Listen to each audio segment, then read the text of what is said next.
Amara Johnson thought marrying the love of her life would be a fairy tale. Instead, she's sitting on her bed at 2 p.m. on a Tuesday, unable to feel her legs, while her husband cheerfully asks if she wants lunch.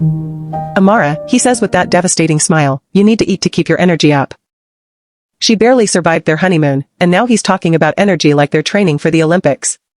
Her name is Amara Johnson, she's 24 years old, and 3 weeks ago she married Kang Jihoon, Seoul's most eligible bachelor. What nobody told her was that this man has the stamina of 10 men combined, and she, a completely inexperienced virgin, is somehow supposed to keep up. This is her story. Before we dive into this chaos, make sure you're subscribed and hit that notification bell because I post stories like this every single day.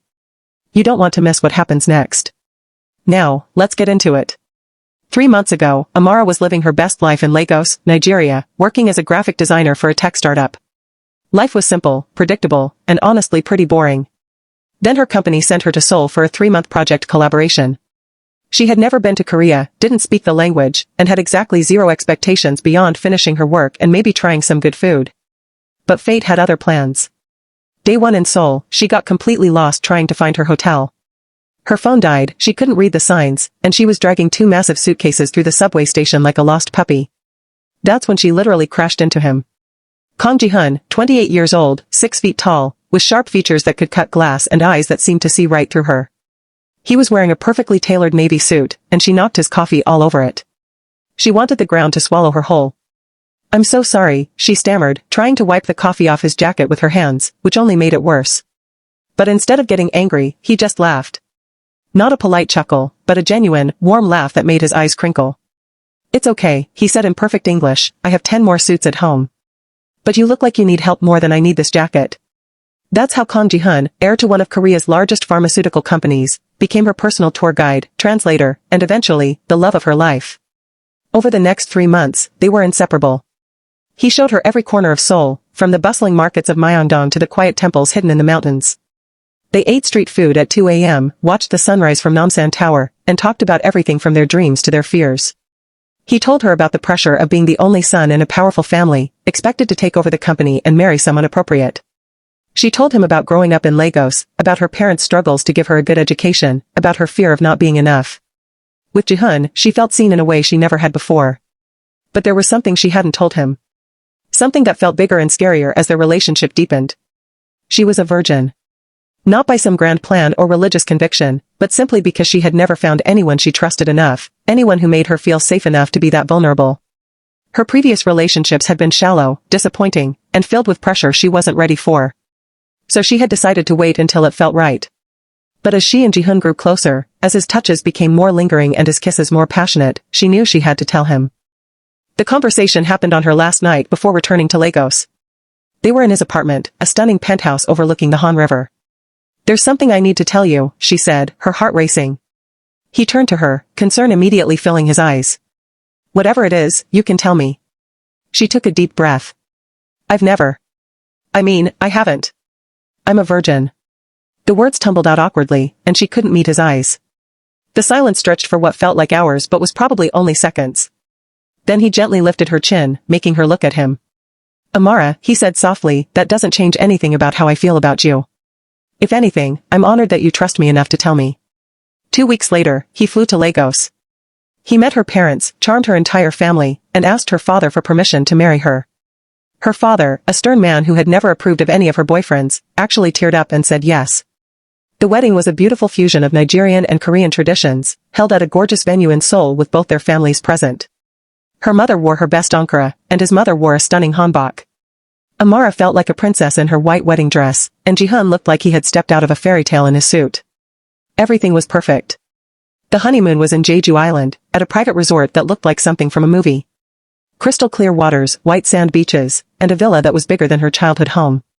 The first day was magical. They had breakfast on the beach, went swimming, explored the island, and watched the sunset while drinking wine. She felt relaxed, happy, and ready for whatever came next. She had no idea what she was in for. That night, after a romantic dinner, they returned to their villa. Jihoon was gentle, patient, and incredibly attentive to her nervousness. We don't have to do anything you're not ready for, he kept saying. But she was ready. She wanted this. She wanted him. What she didn't realize was that her sweet, patient, gentleman husband had apparently been holding back a lifetime of desire. Once they started, it was like unleashing a storm. He was gentle at first, making sure she was comfortable, checking in constantly. But as the night progressed and she relaxed, he became more passionate, more intense, more insatiable. They didn't sleep that night. Not because she didn't want to, but because every time she thought they were done, he would look at her with those intense eyes and they'd start again. By morning, she was exhausted in a way she had never experienced. Her body ached, her legs felt like jelly, and she could barely move. Jihoon, on the other hand, woke up refreshed, smiling, and immediately suggested they go for a morning swim. "Are you crazy?" she croaked out. "I can't even walk to the bathroom." He had the audacity to look confused. "But you seemed like you enjoyed it," he said innocently. "I did," she replied, "but I also need my body to function, Jihoon." She thought it was just first-night enthusiasm. That he would calm down after the initial excitement wore off. She was so wrong. Day 2, same thing. Day 3, same thing. By day 4, she was Googling is it possible to die from too much activity at 3 a.m. while Jihoon slept peacefully beside her, his arm draped over her waist possessively. The man had superhuman stamina. She discovered that he worked out every single day, practiced martial arts, and had the discipline of a monk in every area of his life except this one. "It's because I've been waiting for you," he explained when she finally asked. "I've been practicing self-control for years. Now I don't have to hold back." The worst part was that she couldn't even complain to anyone. Who was she going to tell? Her mother? "Hi Mom, remember that perfect man you helped me marry? Yeah, he won't let me rest." Her friends? They would just laugh and say she was blessed. The internet? She actually tried finding advice online and all she found were jokes and people saying they wished they had her problems. But this was a real problem. She was exhausted, sore, and starting to wonder if she had made a terrible mistake. By day 5, she had developed a strategy. She started pretending to be more tired than she actually was, going to bed earlier, wearing the least attractive pajamas she owned. None of it worked. Jihoon found her attractive no matter what she wore, and her fake tiredness only made him more determined to help her relax. On day 6, she literally hid in the bathroom for an hour, claiming she needed a long bath. He joined her in the bath. There was no escape. The breaking point came on day 7, their last day on Jeju. She woke up unable to move without wincing. Her whole body felt like she had run a marathon, then fought a bear, then run another marathon. When Jihoon woke up and reached for her with that familiar look in his eyes, she actually started crying. Not sad crying, but frustrated, exhausted, overwhelmed crying. "I can't," she sobbed. "I physically cannot do this anymore. I need a break. I need sleep. I need my body to recover. I love you so much but you're going to kill me." His face immediately shifted from passionate to concerned. He pulled her into his arms, not sexually, just comforting. "Amara, I'm so sorry," he said, genuine distress in his voice. "I didn't realize. I thought you were enjoying it as much as I was." "I am," she said through her tears. "But I'm also human, Jihoon. I have limits. You apparently don't, but I do." They had a long, honest conversation about boundaries, communication, and realistic expectations. He admitted that he had been so caught up in finally being with her that he hadn't considered her physical limitations. "I just love you so much," he said. "And I find you irresistible. But I never want to hurt you or make you uncomfortable." They made a deal. They would have scheduled rest days where they would just be affectionate but not take it further. He would pay more attention to her verbal and nonverbal cues about when she needed a break. And most importantly, she would be honest about her limits instead of trying to keep up with his seemingly endless energy. "But," he added with a mischievous smile, "on the days when you are up for it." She hit him with a pillow. "One step at a time, Jihoon." Returning to Seoul and real life was interesting. They moved into Jihoon's penthouse, which became their home. She started working remotely for her company, and he took on more responsibilities at his family's pharmaceutical company. Living together revealed even more about his insatiable nature. The man was insatiable about everything, not just intimacy. He worked insatiably, exercised insatiably, loved insatiably. Everything he did was with complete intensity and focus. Their rest day system worked, mostly. Monday, Wednesday, and Friday were rest days. Tuesday, Thursday, and weekends were not. She started working out more, eating better, and building up her stamina. Not because she felt pressured, but because she genuinely wanted to match his energy more. Plus, the workouts helped with her soreness. Her mother-in-law, who she was terrified of at first, actually became an unexpected ally. During a family dinner, her mother-in-law pulled her aside and said, "I see that exhausted look in your eyes. My son is like his father. Intense about everything. Make sure you set boundaries." The fact that she understood made Amara feel less alone. 3 months into their marriage, they found a balance that worked for both of them. She had become more comfortable expressing her needs, and Jihoon had become better at reading her signals. They learned to laugh about their differences instead of letting them frustrate them. "Remember when you literally hid from me in the bathroom?" he would tease.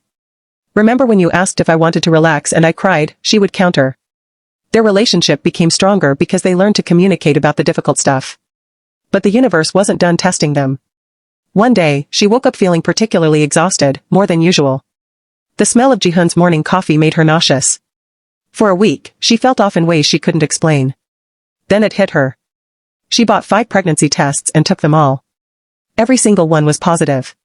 She was pregnant. When she told Jihoon, he lifted her up and spun her around, tears streaming down his face. "We're having a baby," he kept saying. Then he gently put her down, his eyes wide with realization. "Wait, does this mean we have to be careful?" "No more." She laughed until she cried. "The doctor will tell us what's safe," she said. "But yes, you might have to tone it down, father-to-be." The pregnancy actually helped regulate things. Jihoon became protective and careful, always checking if she was comfortable, if he was being too much, if she needed anything. The man who had been insatiable became the most attentive, gentle partner she could ask for. "I can't believe you're carrying our child," he would say, placing his hand on her still flat stomach. "You're incredible." His intensity had shifted from passion to care, and she fell in love with him all over again. Looking back now, 7 months pregnant and watching her husband excitedly set up the nursery with the same intense focus he applies to everything, Amara realizes something important. Yes, he's insatiable. Yes, there were moments she thought she wouldn't survive. Yes, she sometimes still sleeps in just to avoid his morning energy. But this intensity is part of who he is. He loves intensely, works intensely, cares intensely. And now, he's going to parent intensely, which honestly terrifies and excites her in equal measure. Her advice to anyone marrying someone with this kind of energy? Communication is everything. Set boundaries. Be honest about your limits. Don't try to match their energy if you can't, just meet them halfway. Find humor in the differences. And most importantly, remember that intensity in love, when balanced with respect and understanding, is actually a beautiful thing. Yes, there are mornings she wakes up and can't feel her legs. Yes, there are days she needs to hide just to rest. But there are also nights where his intensity makes her feel like the most desired, most cherished person in the world. And honestly, she wouldn't change that for anything. So to answer the title of this story, yes, she's tired. Yes, sometimes she can't walk. Yes, she married Korea's most insatiable man. But she also married her best friend, her partner, and the father of her child. And while he drives her crazy with his endless energy, he also makes her feel more alive than she ever has. Just don't ask her to go on another honeymoon anytime soon. Maybe when the baby is 18. Maybe. And that's Amara's story of marrying an insatiable man. If you enjoyed this dramatic journey, hit that like button, drop a comment about your own relationship chaos, and remember I post stories like this every single day. Subscribe so you never miss the next chapter. Until tomorrow, take care of yourselves and maybe set some boundaries with your partners. Trust me on this one.